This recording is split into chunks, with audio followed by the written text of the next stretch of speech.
죽는 날까지 하늘을 우러러 한 점 부끄러움 없기를. 잎새에 이는 바람에도 나는 괴로워했다.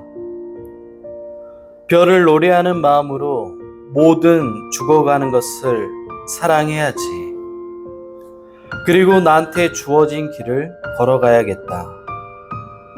오늘 밤에도 별이 바람에 스치운다. 여러분 혹시 이 시를 알고 계시나요? 들어봤어? 네. 맞습니다. 윤동주 시인의 서시입니다.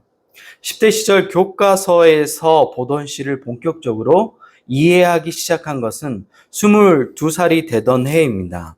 저는 그해 9월에 군대에 입대를 했어요. 그러니까 좀 늦게 갔어요. 네. 여러분이 아시는 것처럼 재수를 했잖아요. 네.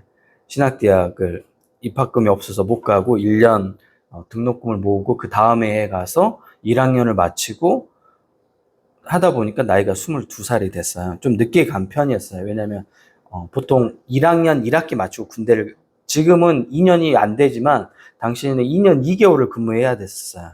그러니까 이걸 잘못 맞추면 학교 이제 다시 복학하는데 시간이 1, 2년이 늦어버리는 그런 상황이 발생해요. 여러분이 아시는 것처럼 군대는 외부와 많은 것들이 차단되어 있습니다. 그래서 군에서 제공하는 한정된 자원 안에서 문화생활을 해야 했습니다. 반복되는 군 생활의 답답함 때문인지 항상 군 막사 안에는 많은 시집이 있었습니다. 좀 아이러니하죠. 군인들이 시집을 왜 가지고 있나? 근데 이제 시집이 많았어요. 그리고 이제 그거를 사온 사람이 있고 자기 걸 챙겨가야 되는데 제대할 때는 다 놔두고 가요. 왜? 군대의 모든 기억을 지우고 싶어 하거든요. 다 내려놓고 가요. 모든 짐이란 짐은 다 버리고 가고. 여자친구에게 편지를 보낼 때 사용하려고 누군가 사놓은 것인지도 모르겠습니다. 저도 이 막사 안에 있는 시집을 자주 보았습니다. 그때 마음에 한참이나 머물고 가던 시가 바로 윤동주의 서시입니다. 도대체 어떤 사람이기에 죽는 날까지 하늘을 우러러 한 점 부끄러움 없는 삶을 살려고 했을까? 목사가 꿈이었던 나에게 그 시는 내 삶을 돌아보게 했습니다. 모든 죽어가는 것을 사랑하겠다는 그의 다짐은 같은 20대를 살아가는 나에게 너무도 큰 충격이었습니다. 인간의 본성은 뭘 좋아하죠? 살아있는 생명을 좋아해요. 여러분 죽은 꽃을 보면서 아 좋아 이런 사람 있어요? 아무도 없죠. 살아있는 꽃을 보면서 아름답다고 얘기하잖아요. 죽어가는 것들을 좋아하는 사람이 어디 있어요? 다 살아있는 생명을 좋아합니다. 그래서 나이들 사람보다 어린아이를 사람들이 일반적으로 대부분 다 좋아하죠. 아이를 보면 그저 웃잖아요. 너무 귀엽다 이런데 나이 드신 어른을 보면서 정말 잘 늙으셨네요 막 가서 그렇게 하진 않잖아요. 사람 모두 살아있는 생명에 대해 끌리는 본성이 있습니다. 모든 죽은 것을 사랑하겠다는 그의 말은 저를 너무도 부끄럽게 만들었습니다. 사실 그 말은 목사를 꿈꾸는 바로 내가 해야 될 말이었기 때문입니다. 하지만 윤동주 시인이 먼저 그 말을 저에게 들려주었습니다. 이 시 하나만 보더라도 윤동주라는 사람이 얼마나 삶을 진지하게 고민하고 사는지 알 수 있습니다. 윤동주는 1917년 12월 30일 만주 명동천에서 태어났습니다. 명동 소학교를 진학하고 이때 이제 김야견 선생이 이 학교에서 있었는데 독립운동가예요. 윤동주를 가르쳤습니다. 이때 함께 배운 사람이 문익환 목사님 알아요? 네, 문익환 목사님. 되게 유명한 목사님이에요. 기장 측에. 네. 그리고 독립운동가 송몽규라는 사람이 시험에 나와. 자, 이렇게. 송몽규라는 사람이 있어요. 이때 함께 배웠던 사람들이에요. 이후 캐나다 선교사가 세운 은진중학교에서 교육을 받고 연희 전문 학교에 들어가게 됩니다. 연세대예요. 오늘날로 얘기하는 연희 전문 학교는. 이후 일본에 건너가 문학을 공부하다가 독립운동을 했다는 죄목으로 일본 경찰에 잡혀 1945년 2월 16일에 사망하게 됩니다. 1945년 8월 15일에 광복이 됐잖아요. 광복을 보지 못하고 생을 마감했습니다. 평소 그가 쓴 19편의 시는 절친 정병욱에게 맡겨졌고 윤동주가 죽은 3년 후인 1948년 그의 첫 시집이자 유고 시집 하늘과 바람과 별과 시가 발표하게 됩니다. 그러니까 시인으로서의 삶을 한 번도 살아보지 못했던 무명의 사람이 바로 윤동주라는 사람이었습니다. 사람들은 윤동주를 저항시인이라고 부릅니다. 왜냐하면 당시 지식인들은 문학을 통해 일본 식민지 통치에 맞서고 저항했기 때문입니다. 독립운동을 하는 다양한 방법이 있습니다. 군인들은 무력을 통해서 독립운동을 하고, 음악가는 음악을 통해서 독립운동을 하고, 지식인들은 문학을 통해서 독립운동을 하고, 교육자는 교육을 통해서 각자의 방식으로 독립운동을 합니다. 저는 목사이니까 목사의 방법으로 나라를 위해서 할 수 있는 것들을 하죠. 네. 윤동주의 삶을 영화로 만든 영화 동주의 한 대사입니다. 윤동주가 한 대사예요. 이런 세상에 태어나서 시를 쓰기를 바라고 시인이 되기를 원했던 게 너무 부끄럽고 앞장서지 못하고 그림자처럼 따라다니기만 한 게 부끄러워서, 그가 자기가 좋아했던 문학을 하는 게 일제강점기라는 그 특수적인 상황에서 그 일이 너무 부끄럽다고 얘기하는 거예요. 그게 뭐가 부끄러워요? 다들 그렇게 사는데. 윤동주가 얼마나 삶을 진지하게 성찰하고 살아갔던 20대 청년이었는지 잘 보여주는 대목입니다. 20대 중반 평범한 청년 윤동주에게 그 시대는 너무나 가혹했고 폭력적이었습니다. 일본이 우리나라의 국권을 무력으로 침탈하고 고요하고 아름다운 동방의 예루살렘이라고 불렸던 대한민국을 일본의 식민지로 삼았습니다. 일제강점기를 살아야 했던 윤동주는 그 시대가 가하는 온갖 폭력을 그저 맨몸으로 맞아야 했습니다. 평생 사용했던 이름을 바꿔야 했고, 예원 이름을 바꾼 거야. 최예원이었는데 갑자기 어느 날 와서 미치코로 바꾸라는 거야. 그리고 최예원은 이제 못 써. 미치코로 불려야 돼. 얼마나 마음이 그러겠어. 그리고 학교에서도 어떤 공부를 해야 돼? 국어로 사용할 수 없어요. 한국어로.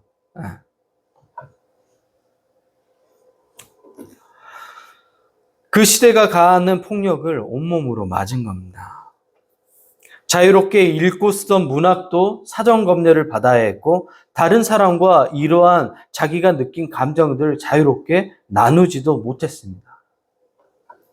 일제강점기가 계속되자 점점 나라의 독립에 대한 마음을 내려놓는 사람들이 생겨났습니다. 그들은 일본의 논리에 순응했고 그들이 가진 신념을 포기했습니다. 조센징이라는 일본의 차별에 빠르게 적응했고 심지어 일본이 꿈꾸는 대동아 경영권 건설을 찬양하기 시작했습니다. 이러한 빠른 친일로 태세 전환은 성공한 문인들로부터 먼저 시작되었습니다. 그러니까 소위 성공했다고 얘기하는 문인들이 가장 먼저 친일을 하기 시작했어요.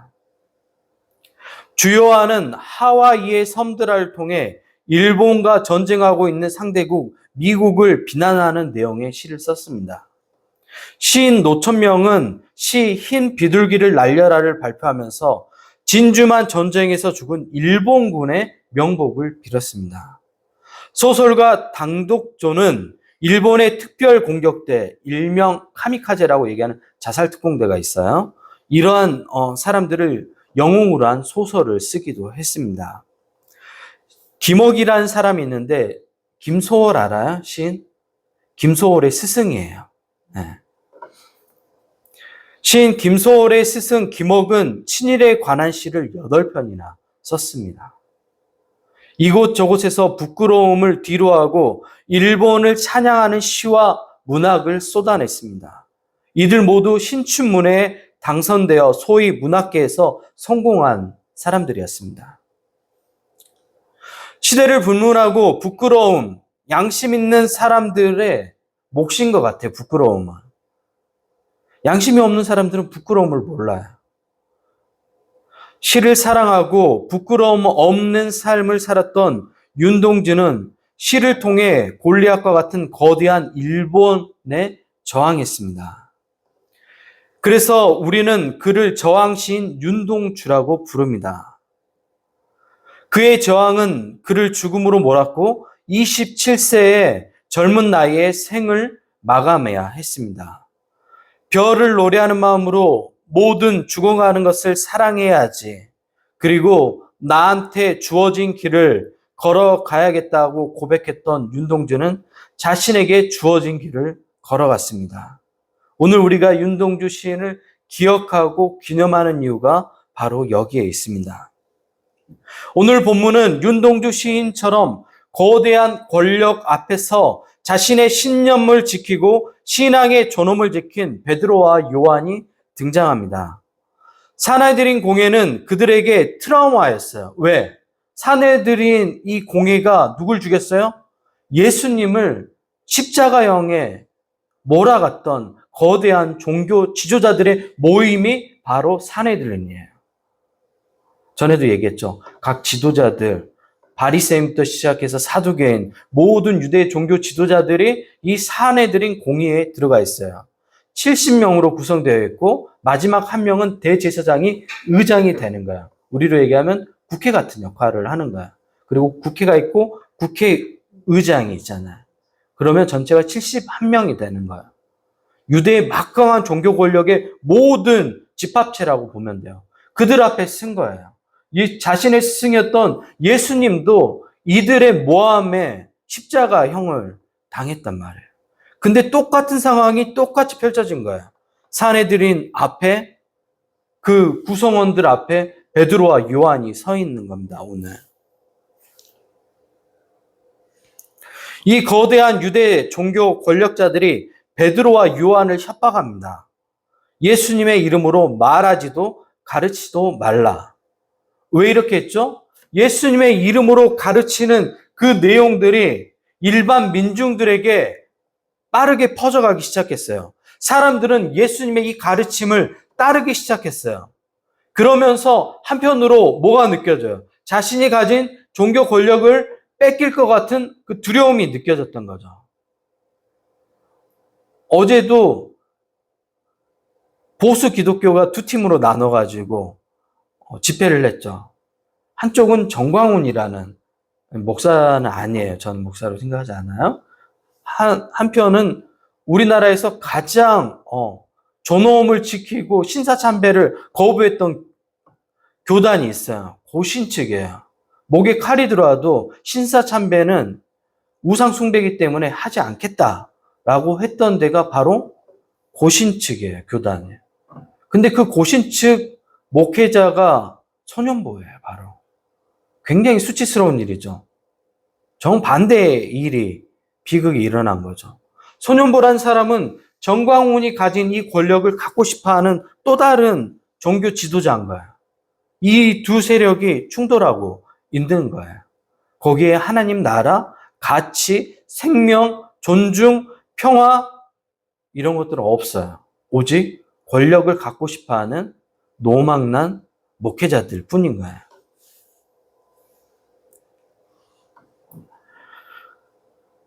그리고 베드로와 요한은 협박하는 이들을 향해 말합니다. 너희들의 말을 듣는 것이 하나님의 말씀을 듣는 것보다 옳은가 판단하라. 우리는 보고 들은 것을 말하지 않을 수 없다. 베드로와 요한은 부끄럽게 살고 싶지 않았습니다. 죽는 날까지 하늘을 우러러 한 점 부끄러움 없기를 기도했던 윤동주와 같은 신앙 양심을 가지고 있었습니다. 거대한 종교 권력 사내들이는 그들을 어떻게 할 수 없었습니다. 왜냐하면 백성들이 베드로와 요한을 따르고 있었기 때문에요. 왜? 40년 동안 걷지 못했던 이 장애인을 일으켜 세운 거예요. 놀라운 일이 일어난 거예요. 이것은 하나님이 하신 일이라고 백성들은 생각했어요. 그래서 베드로와 요한은 하나님이 세운 사람들이라고 생각한 거예요. 저는 교회에서 22년간 사역을 했습니다. 군종병이 있어요. 군대 안에서도 이렇게 예배를 인도하고 하는 걸 군종병이라고 하는데, 군종병 생활 2년 2개월까지 더하면 25년을 사역을 했습니다. 그동안 많은 교회에서 사역을 했습니다. 교회 사역을 하다 보면 많은 일을 교회 안에서 겪게 됩니다. 교회 남성 장로가 여자 청년을 성추행하는 일, 교회 남자 전도사가 여자 청년과 부적절한 성관계를 가지는 일, 결혼한 부목사가 여자 청년과 불륜을 저지른 일까지 많은 사건을 교회 안에서 접하게 됩니다. 이런 일이 생기면 대부분 교회가 문제 해결 방식으로 내세우는 방법이 있어져. 뭐죠? 교회를 위해서 조용히 덮자고 얘기해요.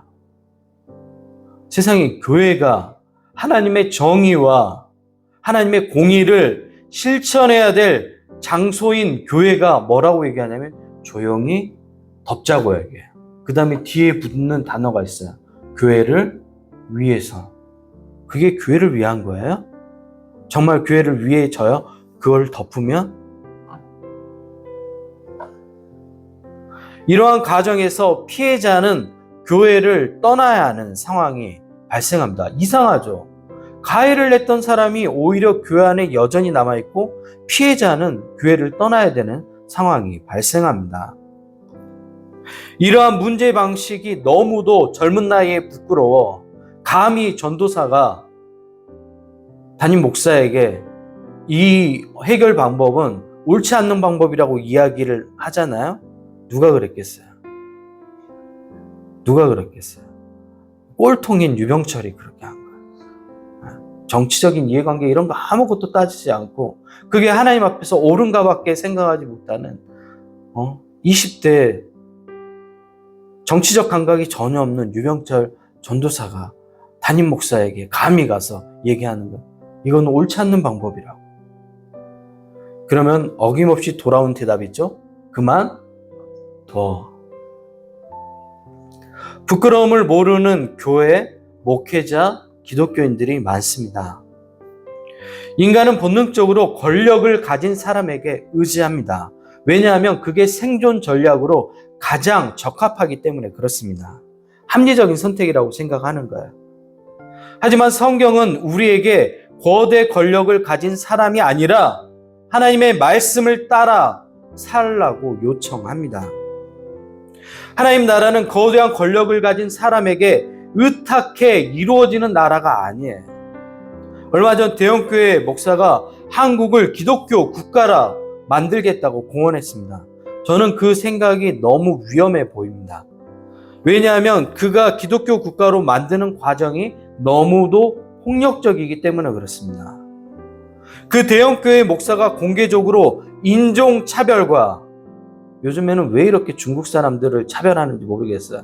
과거에는 유대인들을 차별했는데 요즘 무조건 중국인이면 차별해요. 중국 인구가 세계 인구의 몇 분의 몇인 줄 알아요? 알아? 예원아? 우리 지구에 사는 사람이 몇 명이야? 예원아? 80억 정도 돼요. 80억. 네. 약이에요. 모르죠. 이제 통계를 정확하게 할 수는 없어요. 매일 태어나고 주는 사람이 있으니까. 약 80억 명이에요. 그 중에 중국인은 몇 명일까? 8분의 1이 중국 사람이에요. 그 8분의 1을 혐오하면 될까? 배척하면 될까요? 그럼 지구에서 8분의 1을 따로 띄워놓는다고 생각해봐요. 가능한 일이에요? 불가능한 일을 하겠다고 하는 거야.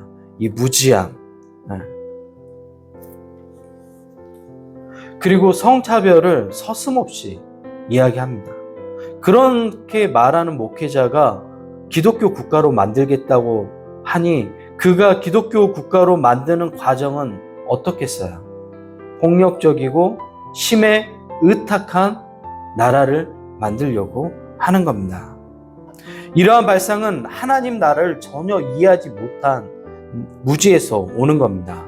마태복음 13장 31절 32절에는 하나님의 나라의 특성을 설명하는 구절이 나옵니다.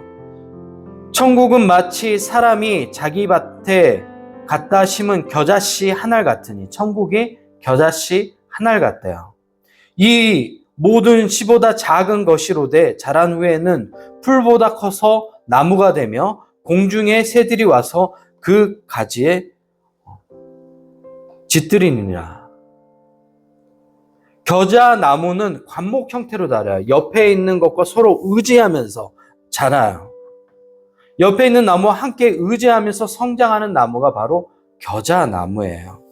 예수님은 레바논의 백향목, 그러니까 예루살렘 성전 지을 때 썼던 나무가 바로 백향목이에요.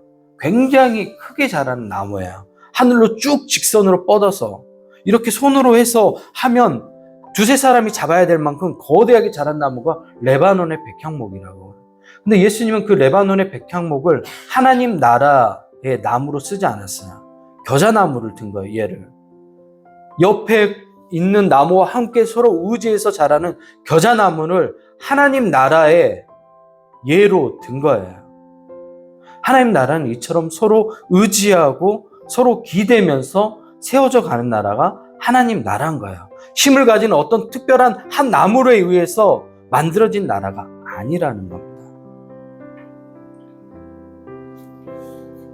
오늘날 교회는 거대한 자본과 힘을 지닌 사람들을 통해 세워지지 않습니다. 하나님 나라는 윤동주 시인처럼 작은 타협도 부끄러워 잎새이는 바람에도 괴로워하는 그 작은 겨자씨와 같은 마음에서 시작됩니다. 그 작은 겨자씨와 같은 양심을 지키려는 부끄러움을 아는 그 마음들이 모여서 하나님의 나라를 세워가는 겁니다. 교회 공동체도 마찬가지입니다.